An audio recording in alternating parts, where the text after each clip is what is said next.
Chers amis, bonjour. Nous sommes le dimanche 11 février 2024. Il est presque 10 heures. Quelques news de l'Arménie, de l'Artsakh et de la diaspora arménienne. Moscou ne discutera des conditions de la présence des soldats de maintien de paix russes au Karabakh qu'avec Bakou et non avec Yerevan, euh, en lien avec le changement radical de la situation dans la région. C'est ce qu'a déclaré en fait le vice-ministre russe des Affaires étrangères, en fait, Mikhail Galudzin. Voilà, compte tenu du changement radical de la situation au Karabakh, les conditions de séjour de nos soldats de la paix ne sont discutées qu'avec la partie azerbaïdjanaise, a-t-il déclaré. Voilà.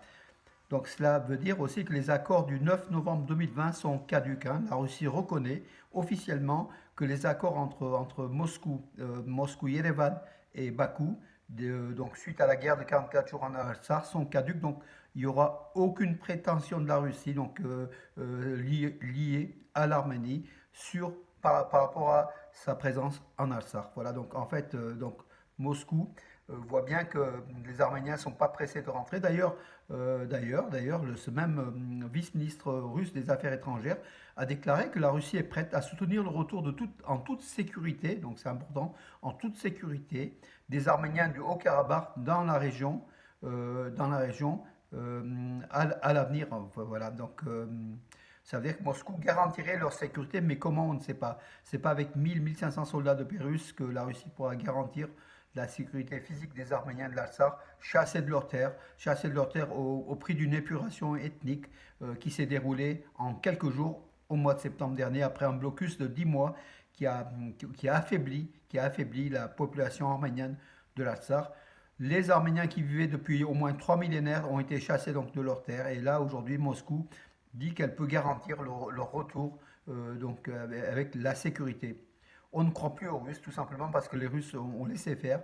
D'ailleurs, Moscou a affirmé que en fait, c'est grâce à sa présence qu'il n'y a pas eu de massacre lors de l'épuration ethnique, en fait, hein. Ce qui est un peu vrai, mais ces soldats n'ont pas agi non plus donc, pour protéger les Arméniens. Donc voilà, ils étaient là en observateur, tout simplement, neutre, alors qu'ils devaient quand même garantir la paix de cette population arménienne de l'Artsakh.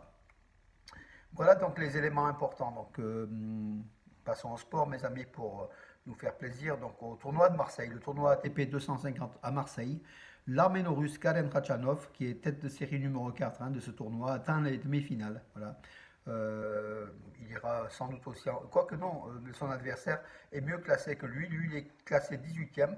Je crois que son adversaire est classé 6e ou 8e. Mais en tout cas, on souhaite à Karen Khachanov de remporter ce tournoi de Marseille. Et pour nous, Marseille, vous le savez, avec les 120 000 Arméniens de la région marseillaise, c'est une ville importante pour nous, c'est une communauté chaleureuse et importante. Et on salue tous nos amis marseillais, arméniens de Marseille, ou marseillais de Marseille tout simplement, hein, puisqu'à Marseille, les Arméniens sont avant tout des Marseillais, ensuite ils sont Arméniens. C'est une ville quand même qui a une identité forte. Et j'y ai habité pendant 10 ans et je le sais, mes amis, ils sont fiers, les Marseillais, et ils ont raison avec leur Méditerranée, avec leur savoir-faire, leur langage.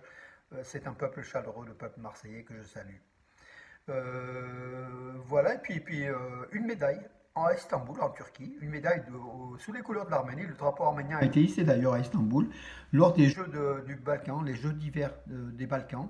Donc un Arménien a été Yervant Măgărdăcean a remporté le 1500 mètres donc face à deux concurrents turcs qui ont été deuxième et troisième.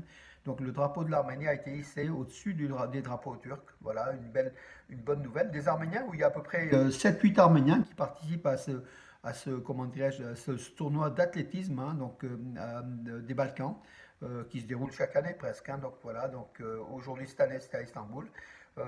Donc les Arméniens, Levon Arassian en triple saut, hein, donc ils participent, Gor Hovakimian. Les coureurs, Roman Alexanian, Elada Alaverdian, Gaïané, donc ce sont des femmes, hein, Giloyan.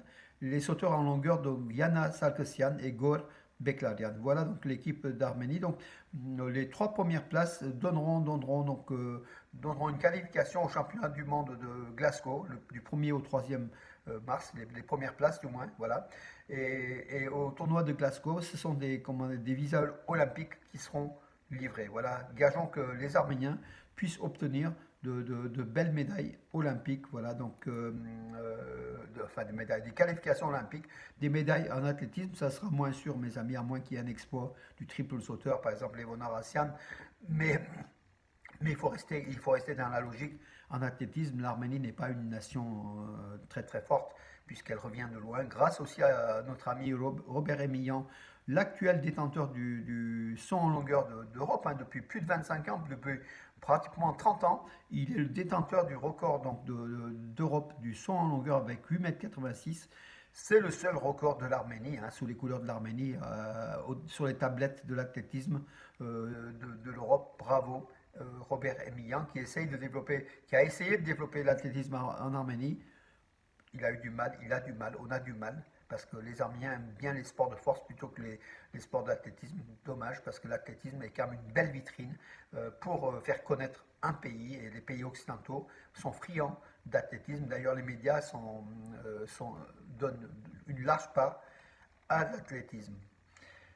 Voilà mes amis, je regarde s'il n'y a pas deux, trois autres informations qui sont tombées parce que toutes les infos, c'est pas moi qui les fais sur Armé News, hein, contrairement à ce que les gens disent. J'en fais une partie, voilà, mais il y en a d'autres qui me passent à travers et que je regarde, hein, comme vous, en tant que lecteur, je m'informe.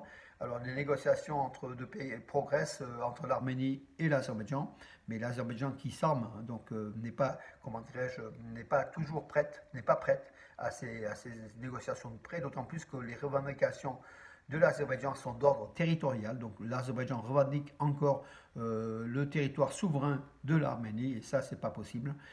C'est une ligne rouge, a dit Pachinian, donc hier, justement lors d'une séance gouvernementale. C'est une ligne rouge qui ne sera pas franchie de toute façon, parce qu'on ne pourra pas parler de paix s'il y a des exigences de la sorte, tout simplement. L'Arménie a 29 800 km² reconnus lors de l'indépendance de 1991, reconnus par l'ONU, reconnus par les instances internationales. C'est le territoire souverain de l'Arménie.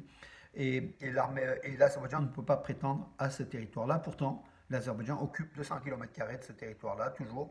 Personne ne pousse l'Azerbaïdjan à sortir, hein, même l'Europe, hein, qui est friand de déclarations. Personne n'agit, alors que 200 km² du territoire souverain de l'Arménie sont sous occupation azérie.